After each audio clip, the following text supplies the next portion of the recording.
Good afternoon. It's the second day in Women's Health Week, and I'm very fortunate to be here with the wonderful Mandakini, and she has been a bit of a guru in natural health circles in Brisbane to educate women about menopause. And so I thought, since today in the Women's Health Week, it was the topic of menopause, I would ask her a few quick questions, and we'd love to share she'd love to share with you what she knows about that. So, hi Mandakini, thank you for Kyna. agreeing to join us today. Absolutely. I'd just like to ask 3 quick questions. What words come to mind when you hear the word menopause? When I hear the word menopause, I think of a very challenging time that women go through. In the Western world, it turns out that 85% of women in the Western world will suffer some form of menopause symptoms. Normally, it's hot flushes, night sweats, but I suppose what's most frustrating is that it's still a bit of a taboo subject, the whole issue of menopause, and really there's very little education for women about menopause. There's very little preparation because sometimes they go into menopause and they don't even know, is it a menopause symptom? Is it not a menopause symptom? Am I there? Am I peri? Where am I? So there's very little. And there's very little holistic support. There's very little one stop that you can get all of your support, because you either have to go to the gynecologist to get your HRT, or you go to a herbalist or natural therapist to get some other approach. So it's very difficult to find one place that will deal with all the aspects that a woman needs. So these are the things that come to mind when I hear about menopause. And I guess I wasn't aware that it was like such a huge percentage of our population as well. 85%. That's 85%. That's a huge and percentage a of lot women. is attributed to lifestyle and diet. A big part is lifestyle and diet. So as a contrast, for example, they did a study between Asian women, and they did Japanese and American. They did a lot of studies between Asian women and Western women. Yes.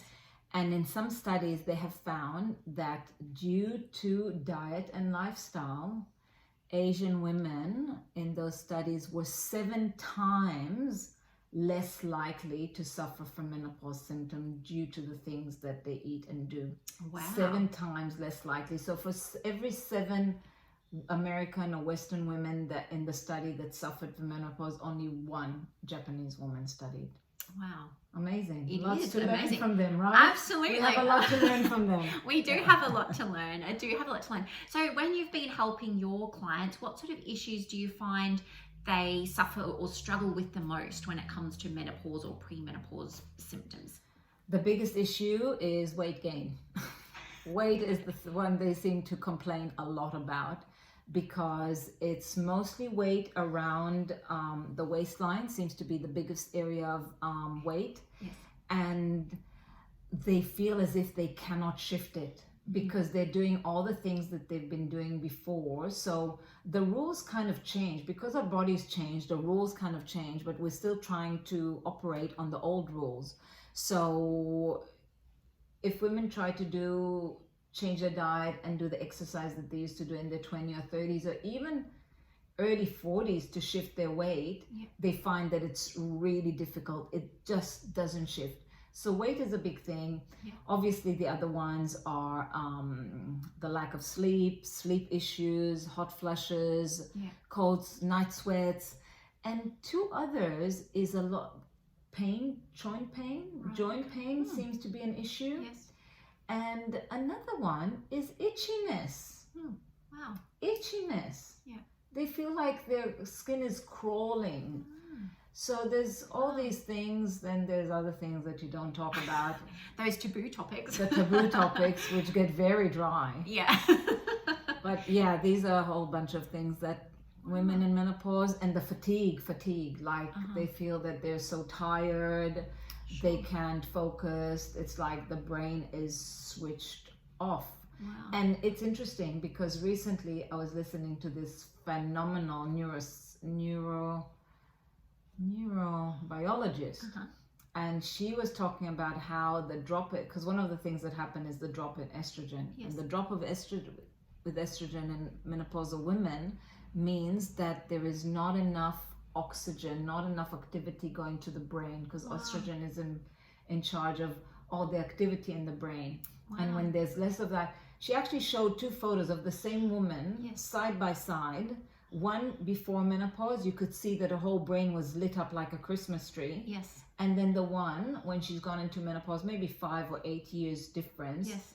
And the second one in menopause, it was like somebody has turned off the light. Wow. It, like all the Christmas trees, Yes. all the lights have been turned off. It was Wow. just so dull. So obvious, the difference, So contrast. absolutely contrast. Wow. So, and that impacts on the ability to have the energy, Yes. to think clearly, to Yeah. have that mental focus.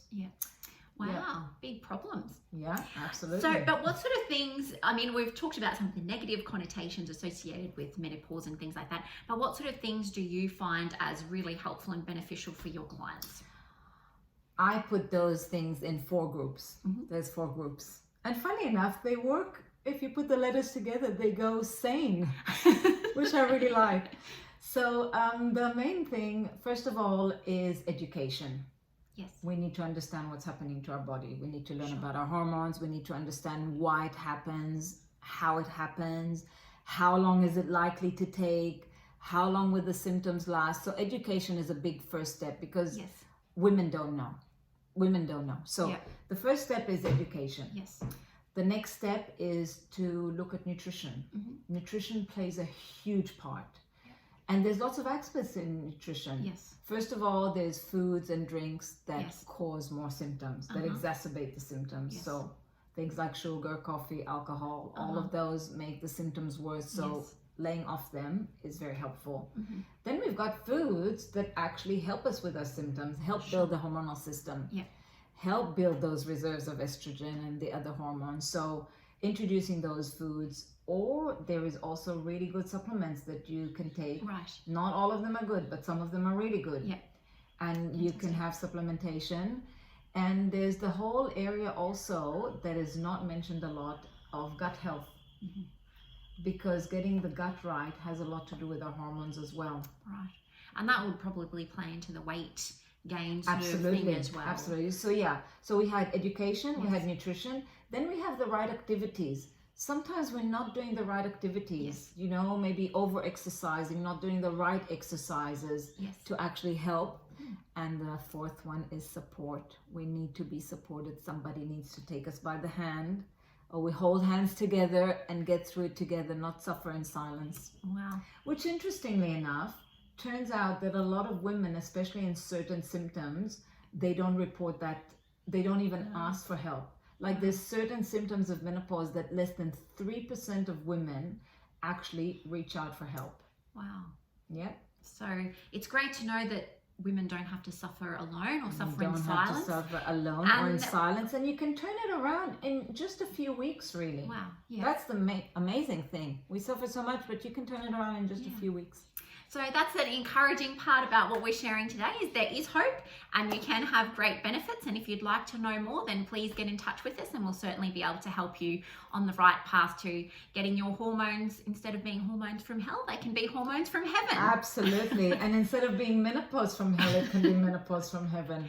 So fantastic. Thank you very much. Okay. Bye. Bye, guys.